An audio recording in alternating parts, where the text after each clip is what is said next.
Ce matin, nous allons voter Jésus. Amen. On va voir le programme du Seigneur Jésus et le programme biblique que le Seigneur a pour nous ce matin. Loin de moi l'idée de faire de la politique. Vous savez que je ne veux pas, même pas que vous en fassiez entre vous à l'église. Ce n'est ni l'endroit ni le moment. Voilà, mais nous sommes d'accord, c'est pour voter Jésus. Ça en est unanime, je l'espère en tout cas. C'est ce que j'aimerais voter. En tout cas, et on va voir le programme du Seigneur Jésus. On va voir ce qu'il a prévu. Et on voit que dans tous les domaines, même que dans cette vie politique, et aujourd'hui est une journée de vote, dimanche prochain également, mais le Seigneur a un programme. On voit que les candidats ont chacun leur programme, complètement différent pour certains. Mais le Seigneur Jésus, au travers de la parole de Dieu, a un programme pour nous. Est-ce que vous le saviez? Dans tous les domaines, et c'est ce qu'on va voir ce matin. Et on va voir que le programme de Jésus. Déjà en introduction, il nous est dit dans Jérémie 29, 11, « Car je connais les projets que j'ai formés sur vous, dit l'Éternel, projets de paix et non de malheur, afin de vous donner un avenir et de l'espérance. Vous m'invoquerez, vous partirez, vous me prierez, je vous exaucerai, vous me chercherez, vous me trouverez, si vous me cherchez de tout votre cœur. Amen. » Jésus est le Seigneur des Seigneurs, il est le Roi des Rois, mais il est aussi le candidat de notre vie. Il veut qu'on puisse l'élire dans notre vie en tant que président. Est-ce que tu sais que Jésus veut devenir le président de ta vie? Il veut présider, il veut diriger ta vie selon ses commandements que lui a prévus. Le mot présider veut dire gouverner, diriger. Et là, on est en train de voter pour les députés indirectement, pour notre Premier ministre. Mais je me disais, et moi qui aime un petit peu la politique dans ses grandes lignes, je me disais que le président nomme un Premier ministre pour appliquer son programme. Normalement, le Premier ministre est là pour appliquer le programme du président. Bon là, il risque de pas trop s'entendre et de pas trop être copains, donc ça risque d'être compliqué. Mais si Dieu est notre président et nous, le Premier ministre de notre vie, on doit appliquer ce que Dieu nous dit d'appliquer dans notre vie. Et c'est ce que nous allons voir ce matin. Cet après-midi, vous écrirez Jésus et vous irez voter comme ça, d'accord? Laisse la place de président au Seigneur Jésus et sois le Premier ministre pour appliquer les commandements de Dieu. On va voir les 20 mesures que le Seigneur a pour notre vie. Certains en ont 100, j'ai vu mais un parti, 150 mesures. Et nous, on va déjà voir que dans les 20 mesures que le Seigneur a pour nous, déjà si on les applique, il y aura déjà de très bonnes choses qui vont se passer dans nos vies. Déjà les promesses de Dieu. Nombre 23, verset 19. Il nous est dit, Dieu n'est pas un homme pour mentir, ni fils d'un homme pour se repentir. Ce qu'il a dit, ne le fera-t-il pas? Ce qu'il a déclaré, ne l'exécutera-t-il pas? Amen. La Bible nous dit également, ce qu'il dit, sa main l'accomplit. Ça, c'est les promesses de Dieu. On peut y croire. Moi, je regardais des fois les programmes, je me disais, mais ça a l'air bien. Certains ont l'air bien. Et je me dis, certains sont inapplicables, certains ne vont pas être appliqués. Mais nous savons que le programme de Dieu, dans sa parole, il va être appliqué. Alléluia. Tout ce qu'il a été dit, même, il y a des prophéties de l'Ancien Testament, notamment du prophète Ésaïe, qui sont arrivées, qui se sont produites. C'est pour ça que nous pouvons avoir confiance dans notre Seigneur Jésus-Christ, parce qu'il tient ses promesses. On peut justement regarder le programme de Dieu différemment de tous les autres programmes des hommes, parce que nous savons que lui, son programme, il va l'appliquer. Nous savons que ce qu'il dit, ça mal accompli. Nous savons que les promesses qu'il nous fait dans sa parole, nous pouvons nous appuyer dessus. Nous pouvons les faire nôtres. Nous pouvons dire, mais Seigneur, c'est écrit, alors je le crois. C'est écrit, alors ça va arriver. Regardez tout le temps même de l'Apocalypse, toutes les promesses de Dieu, bonnes ou mauvaises en fonction de là où on se trouve, en fonction de qui on est, en fonction de si Dieu est notre président ou pas. Mais nous pouvons nous appuyer sur ces promesses-là parce qu'elles sont faites par le Seigneur Jésus-Christ et qu'il ne change pas, il n'y a pas d'ombre de variation. Même des politiques, des fois ils s'amusaient à... Je ne veux pas taper dessus parce que le Seigneur nous demande de les respecter, de prier pour eux. Mais je voyais des fois des montages où en 5 ans, en 2 ans, en 1 an, il disait tout et son contraire. Et notre Dieu est un Dieu immuable. C'est-à-dire quoi? Qu'il ne bouge pas, qu'il ne change pas. Amen. Ce qu'il disait il y a 2000 ans est toujours d'actualité aujourd'hui. C'est ça qui est merveilleux avec le Seigneur. Ça nous donne cette stabilité sur laquelle nous pouvons baser notre vie. Il a le même programme depuis 2000 ans. En termes d'éducation, on va voir tous les points, on va voir ce que dit la parole de Dieu. Et ça a été rappelé par un don spirituel ce matin, Proverbe 22, verset 8. Instruis l'enfant selon la voie qu'il doit suivre et quand il sera vieux, il ne s'en détournera pas. Instruis l'enfant dans les voies de Dieu. Instruis l'enfant dans les préceptes de Dieu. J'ai envie de dire dans le programme de Dieu. Dans ce que Dieu a prévu pour lui. Moi, je me souviens, ça m'a marqué, je vous l'ai déjà dit, mais je me souviens de mes parents quand ils allaient à l'église, de mon papa quand tous les matins je me levais, je le voyais en train de prier sa Bible, de lire sa Bible. Ça, c'est des choses qui marquent quand on est enfant. Je me souviens avant chaque repas qu'on remerciait le Seigneur pour ce qu'on avait. Je me souviens de ma maman qui chantait des cantiques dans la maison. Je me souviens de ces choses-là. De ma mamie qui se mettait à genoux au pied de mon lit avant d'aller dormir quand je dormais chez elle et qui me disait « On va remercier le bon Dieu de tout ce qu'il t'a donné, de tout ce qu'il nous a donné. » Ça marque quand on est enfant. Ça marque. Et quand j'étais dans le lit chez ma grand-mère et qu'elle ne venait pas, j'attendais et je lui réclamais cette prière. C'est des choses qui marquent. Et c'est vrai, le don spirituel l'a rappelé. Tu as une responsabilité spirituelle par rapport à tes enfants. Tu as une responsabilité spirituelle par rapport à tes enfants. Je le disais vendredi. Ne te réveille pas trop tard. Je le dis avec beaucoup d'amour, mais ne te réveille pas trop tard. Ce n'est pas à 14, 15 ans, 16 ans qu'il faudra instruire ton enfant dans les voies de Dieu. Ça sera limite trop tard. Mais jamais trop tard avec le Seigneur. Mais dès son plus jeune âge, je crois que même un enfant, même un bébé est au bénéfice de la présence de Dieu. Alléluia. Vous savez, on dit que les enfants et les bébés sont très sensibles à ce qu'ils voient, même ce qu'ils ressentent autour d'eux. Mais s'ils sont très sensibles, ils seront très sensibles à la présence de Dieu, comme un moment comme ce matin. Alléluia. La place de nos enfants et de vos enfants sont le dimanche matin à l'église, au club du dimanche. Être instruits sont là la parole de Dieu. Je me souviens de mes monos de l'école du dimanche qui faisaient leurs histoires. Ils se donnaient tellement le mal. Moi, j'étais turbulent. Des fois, je me moquais d'eux. J'étais terrible. Mon papa, il prenait mes Playmobil et il faisait l'histoire de Noé et tout. Et c'était merveilleux. Je me souviens de ces choses-là. Ça m'a marqué. Ça m'a marqué. Ce qui m'a marqué chez une dame, une sœur de l'école du dimanche, je me souviens, excusez-moi, d'aucune de ces leçons, mais je me souviens de son amour pour les enfants et pour la personne de Jésus. Ça m'a marqué. Ça marque nos enfants. La Bible nous dit, le Seigneur nous dit, laissez venir à moi les petits enfants. Ressemblez-leur, le Seigneur nous le dit. Troisième mesure en termes de santé. Matthieu 10, verset 8 nous dit, guérissez les malades. Ressusciter les morts, purifier les lépreux, chasser les démons. Vous avez reçu gratuitement, donné gratuitement. Bien sûr, nous croyons à la médecine qui fait des prouesses. Moi, je suis en admiration devant les médecins, les chirurgiens, c'est vraiment incroyable. Mais nous croyons aussi et surtout à une guérison divine.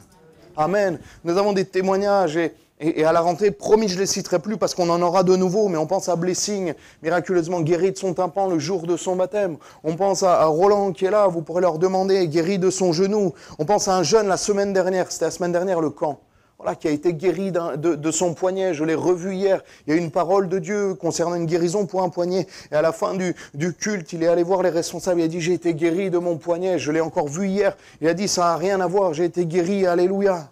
On croit que Dieu guérit, on croit que Dieu restaure. Physiquement, intérieurement, spirituellement, moralement, alléluia. On croit que Dieu guérit encore aujourd'hui, amen. Seigneur aussi a prévu dans son programme une liberté. La liberté en Jésus-Christ, pas la liberté comme le monde le comprend, pas la liberté comme le monde l'entend. C'est le fait, la liberté aujourd'hui, c'est le fait d'aller et de faire ce que l'on voudrait.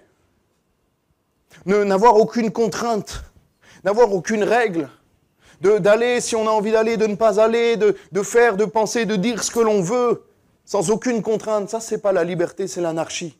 La liberté en Jésus, elle est selon sa parole, elle est de se conformer selon ses commandements qui sont pas juste là pour nous brimer. Pendant longtemps, je croyais que Dieu nous disait, je vous ai imposé des choses pour montrer que moi je suis Dieu, je suis au-dessus de vous et vous avez juste à obéir. Non, Dieu n'est pas un Dieu comme ça. Tous les commandements de Dieu sont là pour nous protéger. Tous les commandements de Dieu, les conseils de Dieu sont là pour notre bien, pour nous préserver du mal, pour nous garder du péché. La vraie liberté est en Jésus-Christ. Alléluia. Jean 8, 36. Si donc le Fils vous a franchi, vous serez réellement libre. Alléluia. Est-ce qu'il y en a qui sont réellement libres ce matin en Jésus-Christ? Je suis réellement libre en Jésus-Christ. Également pour la famille, je vous ai dit, vous pouvez suivre, hein, il y en a 20, au total, je m'arrête à 20. Là, on est à la 5e. Ça va? Ça va? Bon. La famille, excusez-moi, mais ne veut plus rien dire aujourd'hui. La famille a été mise à mal par la société, par le monde, et Et Dieu a pourtant des paroles claires, il a pourtant une volonté claire. Et on retrouve des situations, on retrouve des personnes qui sont complètement dans la souffrance, complètement déboussolées, complètement attristées à cause de ces choses-là. La Bible nous dit, 1 Timothée 5,8, si quelqu'un n'a pas soin des siens, et principalement de ceux de sa famille, il a renié la foi et il est pire qu'un infidèle. La Bible nous dit également que Dieu a prévu de bonnes choses pour ses enfants. Mais selon les règles de Dieu, selon que Dieu veut un homme et une femme, des enfants en Jésus-Christ, gardés loin du péché. C'est important de considérer ces choses-là ce matin. Dieu est le Dieu de la famille. Amen. Dieu est le Dieu de la famille et Dieu veut bénir nos familles. Dieu veut bénir les enfants également de nos familles et nos petits-enfants. Il veut garder nos familles et les garder sous sa protection. Et c'est pour ça que nous devons rester dans les commandements de Dieu également, parce qu'il veut pourvoir en toutes choses. Dieu est capable de restaurer, Dieu est capable de conduire, Dieu est capable de changer les cœurs, les caractères de chacun pour que les familles puissent perdurer, pour que les familles puissent être restaurées en Jésus-Christ. Alléluia. Sixièmement, Dieu est le Dieu du travail. Je m'attendais au moins à un amen. Amen. Dieu est le Dieu du travail. La famille, ça vous va. Les bénédictions, ça vous va. Le travail, on arrive pendant l'été, ça va moins bien. Dieu est le Dieu du travail. C'est une réalité. Et Dieu, la Bible nous dit, si tu ne travailles pas, tu ne manges pas. Ceux qui ne travaillent pas, ça va vite se voir. Dieu veut que tu travailles. Dieu veut que tu sois, j'ai envie de dire, autosuffisant. Si Dieu t'a donné la santé. La Bible nous parle bien sûr de la veuve et de l'orphelin, souvent dans sa parole, qui ne peuvent pas travailler ou pour qui c'est compliqué. J'ai envie de rajouter même cette notion de handicap. Mais si Dieu t'a donné la santé pour travailler, tu dois travailler. Et je le dis vraiment avec beaucoup d'amour, mais de clarté. Un chrétien équilibré, né de nouveau dans le Seigneur, ne peut pas se satisfaire toute sa vie de vivre d'aide et sans travailler. Le travail, c'est la vie et Dieu veut que nous travaillions. Dieu veut que nous travaillions et Dieu est clair dans sa parole. Tu dois subvenir à tes propres besoins. Je ne parle pas de situations compliquées, temporaires, où bien sûr on a besoin d'aide et où, il y a où on change de travail, où il y a des problèmes. Il n'y a pas de problème. Mais dans sa globalité, le chrétien né de nouveau doit travailler. C'est ce que Dieu nous demande, Ecclésiaste 5, 17. Voici ce que j'ai vu. Il est bon et beau pour l'homme de manger et de boire et de prendre du plaisir dans le travail qu'il accomplit sous le soleil. Après, s'il peut l'être à l'ombre, c'est pas mal, surtout s'il fait chaud. Pendant la durée de vie que Dieu lui accorde, car c'est sa part. Ecclésiaste 5, 17. Car c'est sa part. Il est bon et beau pour l'homme de manger et de boire et de prendre du plaisir dans le travail qu'il a accompli. Amen. De prendre du plaisir dans le travail qu'il accomplit sous le soleil. Et je crois que Dieu peut t'aider à t'épanouir dans ton travail. Je crois que tu peux prier dans ce sens-là, que tu peux trouver un attrait peut-être que tu n'as pas aujourd'hui dans ton travail. Tu peux trouver une motivation particulière, peut-être celle d'annoncer l'évangile, celle de témoigner, mais même au travers de ton travail, je crois que Dieu peut te donner un travail où tu vas être épanoui dans ce travail. Amen. Parce que Dieu est le Dieu du travail. Le pouvoir d'achat, ils parlent tous du pouvoir d'achat en ce moment. Psaume 37, verset 25. J'ai été jeune, j'ai vieilli. Je n'ai point vu le juste abandonné, ni sa postérité mendiant son pain. Alléluia. Moi, je crois que quand on est fermement attaché au Seigneur, quand on est équilibré sage dans les décisions que l'on prend, dans notre manière de gérer notre vie, le Seigneur nous donne suffisamment pour subvenir à nos besoins. Moi, je le sais. Je le crois et on pourrait avoir plusieurs témoignages ce matin de personnes que Dieu a bénies, de personnes que Dieu a donné suffisamment pour subvenir à leurs besoins alors qu'ils manquaient, alors que mathématiquement ça ne devait jamais passer. C'est passé parce qu'ils ont mis les bonnes choses aux bons endroits. Ils ont fait des choix également dans leur vie. Je crois que Dieu veut donner aussi et peut donner un travail également à celui qui le cherche. Également, en termes d'impôts, le Seigneur nous dit dans Luc 20, verset 25, « Rendez donc à César ce qui est à César et à Dieu ce qui est à Dieu. » Et à Dieu ce qui est à Dieu, ça nous parle de l'offrande, des frais de fonctionnement. C'est vrai que j'en parle quasiment jamais. Vous voyez, une sœur qui n'est pas là ce matin, qui est en préparation baptême et qui m'a dit « Ah, je ne savais même pas qu'il y avait des offrandes. » Ah, je lui ai dit, ah bah d'accord, bon, il y a un petit souci alors. Bon, il y a les enveloppes dans l'entrée et puis il y a l'urne à côté de la sono. On passe plus pour demander les offrandes. Je pense que voilà, si on a envie de donner au Seigneur, on donne au Seigneur. Il y a pas besoin forcément de passer. Mais je crois que Dieu doit être mis en premier. Ah, personnellement, m'a dit, mais elle est payée en début de mois. Parce qu'en fin de mois, c'est sûr que j'ai plus assez. Mais en début de mois, en fait, c'est une histoire de priorité aussi, dans nos choix, dans nos priorités. Je crois que Dieu donne au-delà de ce qu'on peut donner. Je crois qu'il y a une bénédiction. Je crois souvent, il y a un pasteur qui disait dans sa prédication, tu bénis l'Église, mais celui qui est le plus béni, c'est celui qui donne. Et ça, j'en suis persuadé, parce que Dieu bénit. Et Dieu, comme cette veuve, comme cette dame qui avait mis quelques piécettes, eh bien, Dieu l'a vu. Je crois que Dieu s'est occupé d'elle comme il s'est occupé de la veuve de Sarepta et l'autre veuve dans l'Ancien Testament. Dieu donne à ceux qui sont généreux. Amen. Neuvièmement, le logement. C'est tous des thèmes qui reviennent aujourd'hui dans les discours, dans les débats, mais que Dieu a prévu également dans ces choses-là, et notamment pour un logement pour la patrie céleste. Alléluia. C'est tellement dur de trouver un logement sur la Côte d'Azur, encore plus sur Nice. Mais là-haut, il y aura de la place. La Bible nous dit, Jean 14, verset 2, « Il y a plusieurs demeures dans la maison de mon Père. Si cela n'était pas, je vous l'aurais dit, je vais vous préparer une place. » Vous voyez les grands panneaux de promotion alors qu'il y a un champ. Rien n'est construit, il y a des grands panneaux de promotion. On peut déjà, je veux dire acheter, il n'y a pas besoin d'acheter pour cela, mais on peut déjà réserver son logement dans les prochains projets immobiliers. Et bien c'est exactement pareil avec le Seigneur. Et c'est totalement gratuit. Amen. C'est ça qui est merveilleux. C'est le seul logement qui est complètement gratuit. Il y a juste le fait de donner sa vie au Seigneur, de confier sa vie au Seigneur, de l'inviter à présider sa vie, j'ai envie de dire. Ça va être incroyable. Même bien mieux que n'importe quel HLM ou villa. Je voyais, on parlait avec un frère de maisons du côté de Monaco qui valent des centaines de millions d'euros, des choses merveilleuses. Il y avait des photos. Je me suis dit, oh, c'est merveilleux, c'est tellement beau. Mais ma maison dans le ciel, elle sera plus belle. Ma maison dans le ciel, elle sera plus belle. Ça sera tellement bien. Je ne sais pas trop le contour de tout exactement, mais je sais que ça sera vraiment incroyable. Je sais que je n'aurai pas de voisins pénibles. Amen. J'ai mes voisins, mes murs sont trop étroits, là, je les entends tous les soirs, j'arrive à savoir combien ils sont, qui est là, qui n'est pas là. Je commence à les connaître, à chaque fois les chaînes d'infos, à chaque fois je connais tout de leur vie. Et là-haut, j'aurai, alléluia, une maison. Je demanderai au Seigneur une maison isolée. Je pense qu'on ne sera pas en appartement quand même, Jacqueline. On aura chacun une... Hein? Ça va être merveilleux. On ouvre les volets le matin, on voit Gabriel là, qui chante le Seigneur. C'est merveilleux, amen. Il y aura le quartier de l'Ariane. Le beau quartier de l'Ariane, ça sera un quartier merveilleux, alléluia.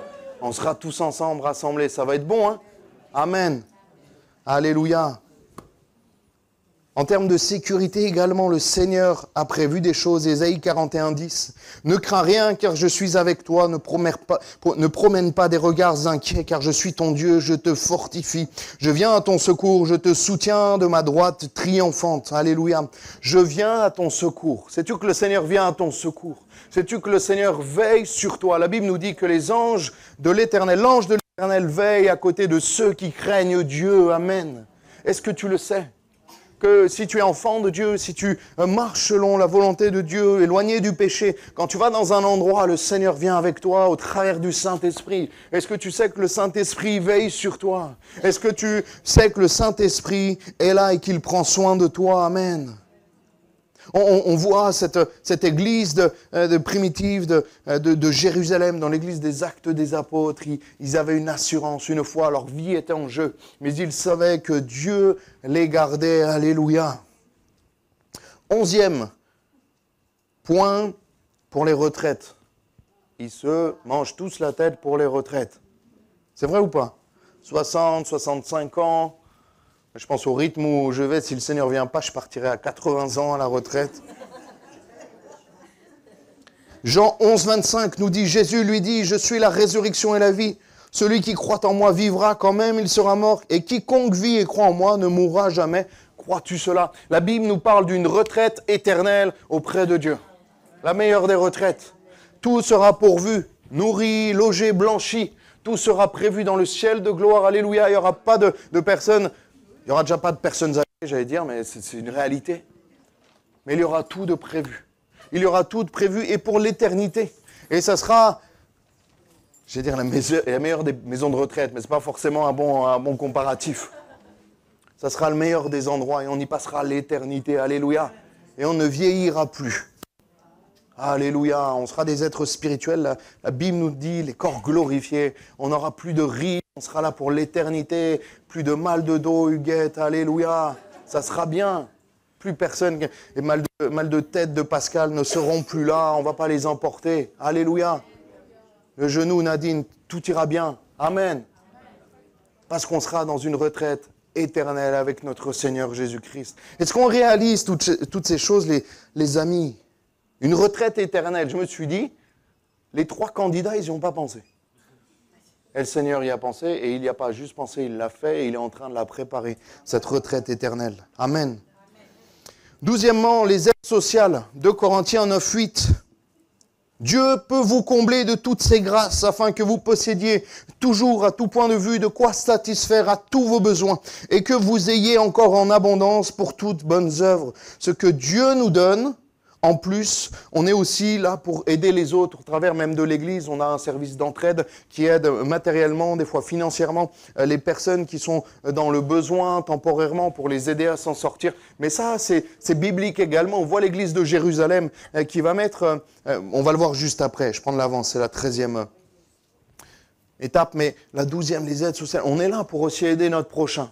On est là également pour aider celui qui a peut-être moins ou qui passe par un moment difficile. Et le 13e point, c'est l'entraide fraternelle. Galates 6, 10 nous dit « Ainsi donc, pendant que nous en avons l'occasion, pratiquons le bien envers tous, et surtout envers les frères en la foi. » Premièrement, aidons les chrétiens, nos frères, nos sœurs qui sont dans le besoin juste à côté de nous, peut-être la chaise d'à côté, qui ont des besoins. Faisons-le avec sagesse, avec équilibre, notamment en passant par l'Église, pour pas qu'il y ait de débordement, pour pas qu'il y ait d'abus non plus. On est là pour regarder ces choses-là. Mais on doit aider notre prochain et premièrement, principalement, surtout, notre frère dans la foi. La collecte, bien sûr, des églises, vous le savez, une partie de la dîme va pour la mission intérieure. Vous savez ce que c'est la mission intérieure? C'est dommage. Frédéric, il est président de la mission intérieure. Frédéric Lenormand, pasteur de Cimier, il est président de la mission intérieure. La mission intérieure, c'est quoi? Vous connaissez la mission normale, la mission extérieure, c'est on aide des personnes, on aide des Français installés à l'étranger, en Asie, en Afrique, pour implanter des églises. On les soutient financièrement. Et la mission intérieure, c'est la mission d'implantation d'églises ici en France. C'est une partie des offrandes qu'on récolte qui vont être mises à part pour aider les plus petites églises. Les projets d'implantation, quand on implante une église, il n'y a pas assez pour un local, il n'y a pas assez pour acheter un piano, une batterie, un pupitre, rémunérer un pasteur. Toutes ces choses ne sont pas possibles. Et bien, les églises plus conséquentes, qui ont un peu plus que ce qu'elles ont besoin, et ben, elles mettent de côté pour que l'organisation puisse bénir et soutenir des églises qui, à leur tour, après, quand elles auront grandi, pourront en soutenir d'autres. Amen. Voilà, on a l'AEP également pour les chrétiens persécutés. Il y a beaucoup d'organismes comme ça avec lesquels nous participons. Et on voit qu'il y avait une première collecte pour l'église de Jérusalem. Ils vont récolter de l'argent pour l'église de Jérusalem. Ils vont la mettre en commun et après ils vont pouvoir la redistribuer. Amen.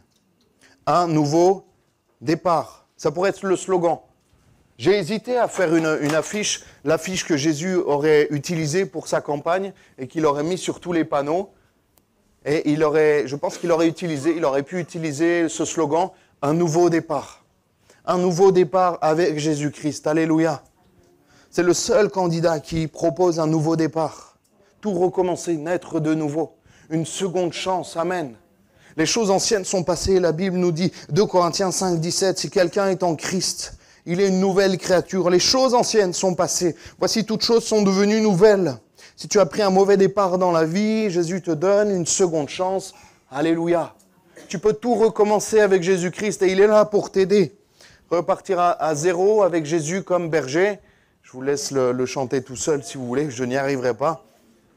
Mais il est là pour nous aider à reprendre à zéro, pour repartir sur de bonnes bases, pour effacer nos péchés. La Bible nous dit qu'il efface nos péchés, qu'il les jette au fond de la mer. Alléluia. Et il ne s'en souvient plus. Et là, notre rôle, c'est de rester dans l'intégrité, éloigné du péché. Amen. Et nous voulons repartir à zéro avec le Seigneur. 5 dernières mesures, vous êtes toujours là? Vérifiez que votre voisin soit toujours là aussi. C'est bon, il est là? Il y a cette question aussi de la dette. On a atteint un sommet de 3000, ou un plafond, ou un sous-mer, tout ce que vous voulez, de 3000 milliards d'euros de dette. Je ne savais pas que c'était possible. Moi, des fois, j'ai un découvert, ma banque, elle m'appelle. J'ai 5 euros de découvert, j'ai mon conseiller qui m'appelle 8 fois. Et oui, ils ont 3 milliards de dettes et ça passe. Bon, c'est encore autre chose, ne rentrons pas dans la politique, mais je ne comprends pas. Psaume 38, verset 4. « Car mes iniquités s'élèvent au-dessus de ma tête comme un lourd fardeau.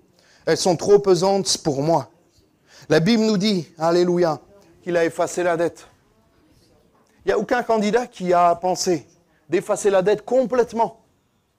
Que cet argent, ça soit Dieu qui la paye directement. Personne ne peut payer 3000 milliards de dettes. Même l'homme le plus riche du monde, Bernard Arnault, je ne pense pas qu'il ait cette somme-là. Mais Jésus-Christ a payé notre dette, alléluia. La dette qui était bien plus élevée que 3000 milliards d'euros, la dette du péché. Parce qu'encore 3000 milliards d'euros, on peut récolter de l'argent. Même les plus riches du monde, on peut trouver cette somme, même si c'est compliqué. Mais la somme pour payer la dette du péché et de notre vie, personne ne pouvait la payer. Et Jésus-Christ l'a fait. Il a payé une fois pour toutes. Et il a dit sur la croix, tout est accompli. Il a payé, il a dit voilà, c'est comme si on te remettait un chèque qui payait cette énorme dette. La Bible nous dit ce qu'on a lu, que ces iniquités s'élèvent au-dessus de ma tête comme un lourd fardeau, trop pesant pour moi, mais pas trop pesant pour le Seigneur, parce qu'il a pris ses péchés, alléluia. 1 Jean 2 nous dit, il est lui-même une victime expiatoire pour notre péché, non seulement pour les nôtres, mais aussi pour tous ceux du monde entier. Alléluia. La durée du mandat, un mandat présidentiel c'est 5 ans, les députés c'est autant normalement, là ils sont pour un peu moins vu que c'est au milieu, mais la durée du mandat de Jésus. La Bible nous dit dans Jérémie 32, 40, « Je traiterai avec eux une alliance éternelle. Je ne me détournerai plus d'eux, je leur ferai du bien et je mettrai ma crainte dans leur cœur, afin qu'ils ne s'éloignent pas de moi. Je prendrai plaisir à leur faire du bien. » Alléluia. Il est le seul candidat, je ne veux pas parler des autres, je ne les connais pas, mais dont on sait, dont on est sûr en tout cas, qu'il est là pour nous faire du bien. Qu'il est là pour notre intérêt, qu'il est là pour nous. Alléluia. Point 17, j'ai marqué la destitution. C'est ce qui s'est passé. Notre président a dissous l'Assemblée nationale. Et il est question également que Dieu n'est pas un dictateur, que Dieu ne s'impose pas, que nous sommes libres. Et elle est là, la vraie liberté. Parce que je me disais qu'avant, je pensais être libre, mais si la Bible nous dit que si nous ne sommes pas en Jésus-Christ, nous sommes prisonniers du péché et du prince des ténèbres qui règne sur la terre. C'est une réalité. Si tu n'es pas en Jésus-Christ, tu n'es pas sous la protection de Dieu et tu penses être libre, mais en fait tu es tenu par ce péché qui te colle à la peau. Tu es tenu par ces choses, ce fardeau qui est sur ta vie et qui est lourd. Tu peux visiter tous les pays du monde. Tu n'auras pas cette liberté intérieure qui se trouve uniquement en Jésus-Christ. Apocalypse 3,20 nous dit « Voici, je me tiens à la porte et je frappe, si quelqu'un entend ma voix. Et ouvre la porte, j'entrerai chez lui, je souperai avec lui et lui avec moi. Je frapperai et en gros, j'entrerai si on vient m'ouvrir. Si quelqu'un entend ma voix et ouvre la porte, si tu n'ouvres pas la porte à Jésus, il ne la forcera pas. Si tu n'ouvres pas la porte à Jésus-Christ, il restera dehors. Parce que ce n'est pas un dictateur, ce n'est pas un dictateur. Et nous avons aussi ces questions dans le point 18. À chaque fois, tout le monde parle de référendum, de voter, de donner la parole au peuple. Mais Dieu y a pensé bien avant. Notre référendum, c'est la prière. Notre référendum, les frères et les sœurs, c'est de nous adresser à n'importe quel moment de la journée ou de la nuit, n'importe quel jour férié ou week-end, à notre Jésus qui est là et qui nous entend. Son bureau, je me disais, des permanences politiques, elles ont des horaires, elles ne sont pas toujours ouvertes. sont peut-être même souvent fermées. Mais la permanence du candidat Jésus est toujours, alléluia, ouverte, accessible et disponible. Il est à notre écoute tout le temps, 24 heures sur 24, 7 jours sur 7. Matthieu 7, 7 nous dit « Demandez et l'on vous donnera, cherchez et vous trouverez, frappez et l'on vous ouvrira. Car quiconque demande reçoit, celui qui cherche trouve, et l'on ouvre à celui qui frappe. » Alléluia. Mais malheureusement, il y a un fort taux d'abstention. On voit, aujourd'hui, le taux d'abstention devrait être bas pour des législatives. Il parle de 66% de participation. Mais le fait de s'abstenir avec le Seigneur, c'est le fait de voter contre. Le fait de s'abstenir, de ne pas accepter Jésus dans sa vie, c'est le fait de le refuser, tout simplement. Oui, mais moi, comme il a été dit dans cet autre don spirituel, je n'ai jamais tué, je n'ai jamais volé. Mais tu es quand même pécheur et privé de la grâce de Dieu. Le fait d'aller voter pour Jésus-Christ, c'est le fait de se déplacer, de faire une démarche personnelle, de prendre un bulletin et de dire « Seigneur, je te veux dans ma vie. Je veux que tu présides ma vie, je veux que tu diriges ma vie. » Mais tu es libre de ne pas le faire. Malheureusement, la grande majorité, l'écrasante majorité de ceux qui vivent autour de nous ont choisi, ou n'ont pas choisi, mais indirectement ont choisi de ne pas suivre le Seigneur Jésus. Ce matin, si tu n'as pas fait ce choix, choisis Jésus-Christ dans ta vie. Ne pas choisir Jésus, c'est rester sous la domination du prince de ce monde qui s'appelle Satan, et c'est une réalité biblique. Parce qu'il est, et dernière mesure, il est l'autre candidat. Il n'y a que 2 candidats. Vous savez, les législatives, là, il y a des fois des candidats, en veux-tu, en voilà. Il n'y a que 2 candidats pour ta vie. Il y a le Seigneur ou Satan. C'est une réalité. Et ne pas choisir Jésus, ne pas aller voter, même s'abstenir, c'est le fait de rester de base et sous la puissance des ténèbres. Jean 10, verset 10, « Le voleur ne vient que pour dérober, égorger, détruire.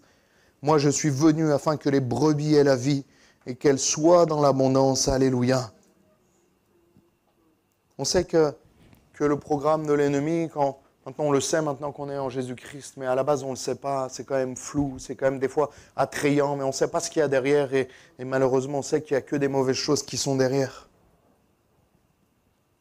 Ce matin, vote pour le Seigneur. Vote pour qu'il soit le président de ta vie et que tu sois simplement le premier ministre à appliquer les directives du président. Que tu sois là pour diriger ta vie selon ce que le président te dit lui-même. Normalement, c'est ça le rapport président-premier ministre. Et nous voulons obéir à Dieu. On va prier, on va se recueillir un instant pour remettre cette prédication, qu'elle puisse s'enraciner dans nos cœurs. Ésaïe 40, verset 31, je finis avec ce verset. « Mais ceux qui se confient en l'Éternel renouvellent leur force, ils prennent le vol comme les aigles, ils courent et ne se lassent point, ils marchent et ne se fatiguent point. » Amen. Seigneur, merci.